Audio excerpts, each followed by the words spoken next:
Good morning. आज की worksheet में हम 48 वर्कशीट में आंकड़ों का संग्रह एक नए विषय के बारे में पढ़ेंगे। बच्चों, आपने अपनी कक्षा में अपने शिक्षक को रजिस्टर पर प्रतिदिन विद्यार्थियों की उपस्थिति अंकित करते हुए या प्रत्येक टेस्ट अथवा परीक्षा के बाद आपके द्वारा प्राप्त अंकों को अंकित करते हुए अवश्य ही देखा होगा। इस प्रकार आपने क्रिकेट के स्कोर बोर्ड को भी अवश्य देखा होगा। ऐसा ही एक स्कोर बोर्ड यहाँ दर्शाया जा रहा है। यहाँ पर गेंदबाज के नाम लिखिए ABCD। ओवर उनके 10-10 ओवर अपने फेंके हैं। मेडन ओवर गेंदबाज A ने 2 मेडन दिए हैं, B ने 1, C ने 2 और D ने 1। और दिए गए रन उन्होंने कितने रन दिए हैं? 40, 30, 20 और 50। D ने दिया है 50 रन। इसी तरह उन्होंने कितनी विकेट ली हैं? A ने 3 विकेट ली है, B ने 2, C ने 1 और D ने 4। तो आप जानते हो कि खेल में कौन जीता या कौन हारा, केवल यही सूचना स्कोर बोर्ड पर अंकित नहीं की जाती। स्कोर बोर्ड से आप खेल के बारे में और भी अति उपयोगी सूचनाएं प्राप्त कर सकते हो।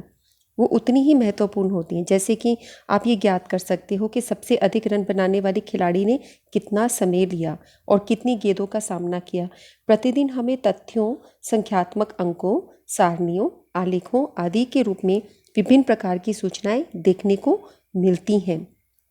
एक निश्चित उद्देश्य से एकत्रित किए गए इन तथ्यों या आंकड़ों को, जो संख्यात्मक या अन्य रूप में हो सकते हैं, आंकड़े या डाटा कहलाते हैं। अर्थात आंकड़े संख्याओं के वे संग्रह हैं जो कुछ सूचनाएं देने के लिए एकत्रित किए जाते हैं।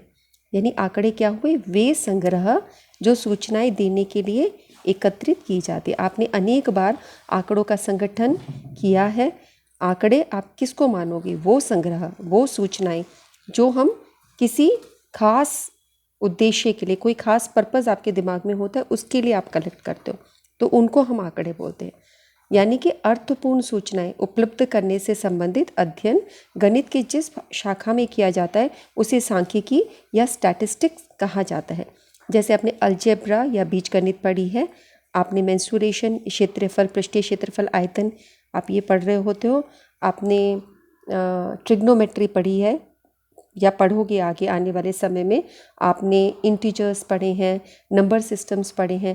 तो ये सब डिफरेंट ब्रांचेस हैं मैथमेटिक्स की। इसी तरह जो आंकड़ों से संबंधित जो ब्रांच होती है मैथमेटिक्स के, जिसमें आप आंकड़ों के विषय में पढ़ते हो, उसको कहा जाता है स्टैटिस्टिक्स या सांख्यिकी। ऐसे ज्योमेट्री होती है, ज्यामिति आपकी, है ना। ये सब अलग अलग आपकी शाखाएं हैं गणित की। अपने दैनिक जीवन में आपने संख्याओं, आकृतियों, नामों इत्यादि से संबंधित अनेक प्रकार की सारणियाँ देखी होंगी। ये सारणियाँ हमें आंकड़े उपलब्ध कराती हैं। आइए आंकड़ों के संग्रह से संबंधित अपनी समझ को और बेहतर बनाने के लिए कुछ क्रियाकलाप करते हैं।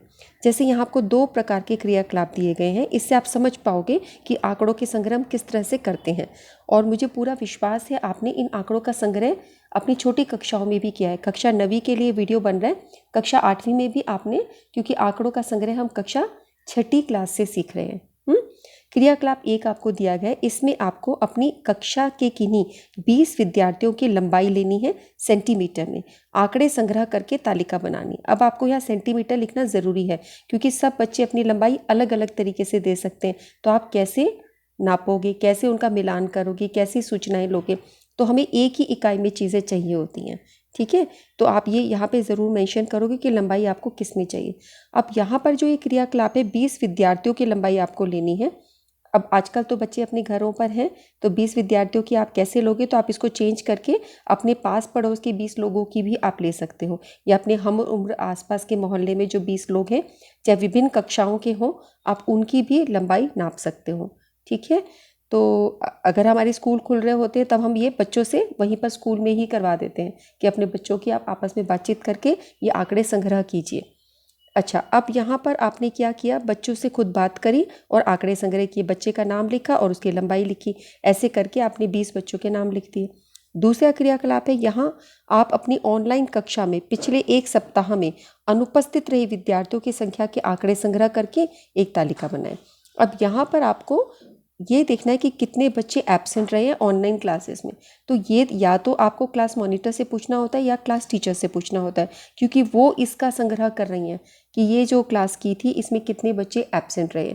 हर बच्चे के पास ये इन्फॉर्मेशन नहीं होती पूरी कक्षा की, तो इसमें आपको अपनी टीचर की हेल्प लेनी पड़ेगी, या आपके क्लास मॉनिटर इसमें हेल्प कराती है टीचर की, तो आप उससे भी पूछ सकते हो। तो यहाँ पे आप दिन लिखोगे कौन सा दिन था और कितने बच्चे अनुपस्थित रहे। तो इन दो आंकड़ों में एक फ़र्क है, यहाँ पर आपने खुद पता किया और यहाँ आपको किसी से पूछ कर आपको आंकड़े मिले, इसमें आपको किसी और की मदद की आवश्यकता पड़ी। पहले क्रियाकलाप में आपने स्वयं अपने दिमाग में एक निश्चित उद्देश्य रखकर सूचनाओं को एकत्रित किया। इस प्रकार एकत्रित किए गए आंकड़ों को प्राथमिक आंकड़े या प्राइमरी डाटा कहते हैं। जो आपने खुद से लिया, प्रथम बार में ही अपने आप से खुद से जो किया गया, दैट इज प्राथमिक आंकड़े या प्राइमरी डाटा। दूसरे क्रियाकलाप में आप ये सूचनाएं अपने विद्यालय में उपलब्ध रिकॉर्ड से ले रहे हैं, जिसमें ये सूचनाएं पहले से एकत्रित है, ये प्राप्त कर रहे हो। तो ऐसे आंकड़ों को हम गौण आंकड़े या सेकेंडरी डाटा भी कहते हैं। तो आपने दो चीज़ सीखी, एक प्राइमरी डाटा है जो स्वयं से आप डाटा इकट्ठा कर रहे हो, और सेकेंडरी डाटा वो है जो एक डाटा था उससे आप अपने हिसाब से चीज़ कलेक्ट कर रहे हो। तो इसको हम प्राथमिक आंकड़े और गौण आंकड़े यानी प्राइमरी डाटा और सेकेंडरी डाटा लेंगे। तो अब हम प्रश्न देखते हैं। यहाँ पर पहला प्रश्न है, उन आंकड़ों के 2 उदाहरण दीजिए जिन्हें आप अपने दैनिक जीवन में एकत्रित कर सकते हैं। तो आंकड़ों के तो अनेक उदाहरण हमारे पास हो सकते हैं, जैसे अब यहाँ पे 2 मांगे गए हैं, कुछ हमने लिखे हैं। हम 24 घंटे में अपनी कार्यविधि एकत्रित कर सकते हैं। जैसे आप अपने 24 घंटे को हिसाब लगा सकते हो कि आपने इतने घंटे ये किया, सोना किया, इतना घंटा खेलना किया, नियमित कार्य किए, इतने घंटा पढ़ाई करी, इतना घंटा टीवी देखा। ऐसे आप अपने 24 घंटे का डिवीजन कर सकते हो। ठीक है, एक आंकड़े ये हो सकते हैं।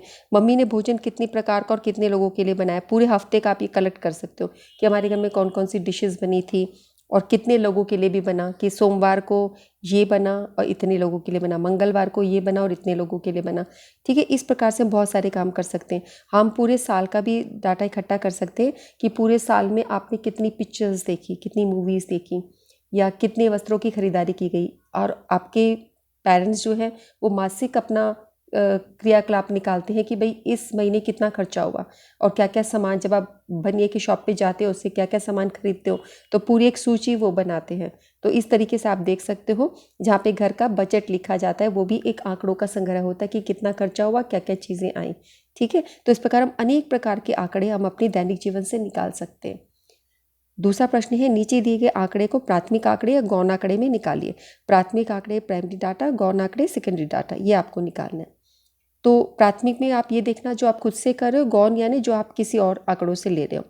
जैसे पहला है कक्षा 9 के 10 विद्यार्थियों के जूते का माप। तो अब जैसे आप खुद ही अपने 10 बच्चों से पूछोगे तेरे जूते का माप क्या है, खुद से आप आंकड़े कलेक्ट कर रहे हो, तो ये प्राथमिक आंकड़े हो गए। अपने 20 मित्रों के रक्त समूह, तो यहाँ पर भी आप बच्चों से पूछ रहे हो। अब इसके अंदर आपकी टीचर्स अगर रजिस्टर मेंटेन करती हैं जहाँ पे ब्लड ग्रुप्स लिखा जाता है, तो अगर आप टीचर के पास जाके उनसे कलेक्ट करते हो तो वो हो गया गौण आंकड़े। और अब भी क्योंकि आपकी टीचर्स अगर ब्लड ग्रुप्स को मार्क नहीं कर रही और आप खुद बच्चों से पूछ रहे हो, तो ये प्राथमिक आंकड़े हो गए। ठीक है, अपनी कक्षा मित्रों के परिवारों के सदस्यों की संख्या। अब यहाँ पर भी आप अपने कक्षा मित्रों से पूछोगे तेरी फैमिली में कितने मेंबर्स हैं, सो आप खुद ही कलेक्ट कर रहे हो उनसे बात करके, सो ये प्राथमिक आंकड़े हो गए। गणित की परीक्षा में 30 विद्यार्थियों द्वारा प्राप्त किए गए अंक। अब यहाँ पर आप टीचर मेंटेन करती हैं रजिस्टर, जहाँ पे वो नोट करती हैं सबको, तो आप उनसे मांग के ले रहे हो, तो ये गौण आंकड़े हो गए। वन महोत्सव के दौरान 100 विद्यालयों द्वारा लगाए गए पौधों की संख्या। अब यहाँ पर ये 100 विद्यालय हो गए, तो ये आपको कहीं और से आंकड़े लेने पड़ेंगे। 100 विद्यालयों ने कितने पौधे लगाए, तो अब आप दूसरे पे डिपेंड हो यहाँ पे, तो ये गौण आंकड़े हो गए कि आप कोई एक डाटा है उसी से आपको इन्फॉर्मेशन ले रहे हो। ठीक है, तो इस प्रकार प्राथमिक आंकड़े और गौण आंकड़े हमारे होते हैं। ठीक है बच्चों, तो आज की वर्कशीट तो बहुत ही ईजी थी। एक बार मैं फिर से दोहराना चाहूँगी कि आप अपने हाथों को रेगुलरली धोते रहो, एक सेफ डिस्टेंस पे रहो, और जब भी बाहर निकलो तो मास्क पहन के निकलो। ठीक है, नेक्स्ट वर्कशीट में हम फिर से मिलते हैं बच्चों। वीडियो को लाइक करो, शेयर करो। Okay, bye bye, take care of yourself.